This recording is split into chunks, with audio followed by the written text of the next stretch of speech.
बहुत समय पहले की बात है। एक देश में राजा मिडास नाम का एक राजा रहता था। वह बहुत अमीर था। उसके पास सोने चांदी की कोई कमी नहीं थी, लेकिन फिर भी वह और अधिक सोना चाहता था। एक दिन राजा मिडास ने एक साधु की बहुत मदद की। साधु ने प्रसन्न होकर उसे वरदान देने की इच्छा जताई। साधु ने पूछा, राजन, बताइए आपको क्या वरदान चाहिए? राजा ने कहा, मैं चाहता हूं कि मैं जिस भी चीज को छूऊं वह सोने में बदल जाए। साधु मुस्कुराया और बोला, जैसी तुम्हारी इच्छा।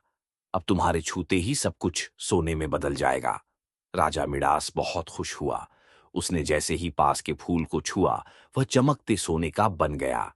फिर उसने मेज, कुर्सी और दीवार को छुआ। सब सोना बन गए। राजा बहुत प्रसन्न था, लेकिन उसकी खुशी ज्यादा देर नहीं रही। जब वह भोजन करने बैठा, तो जैसे ही उसने रोटी को छुआ, वह भी सोना बन गई।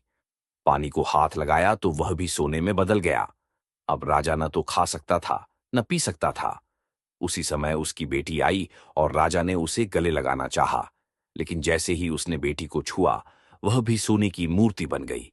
अब राजा की आंखों में आंसू आ गए। वह बहुत पछताया। उसने साधु से विनती की, मुझे माफ कर दीजिए, मुझे मेरा वरदान वापस चाहिए। मुझे मेरी बेटी चाहिए, न कि सोना।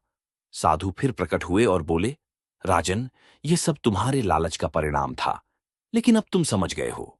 जाओ, नदी के पवित्र जल से सबको धो डालो, सब पहले जैसा हो जाएगा।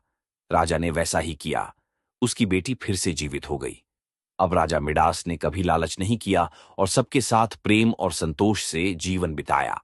शिक्षा, लालच बुरी बला है।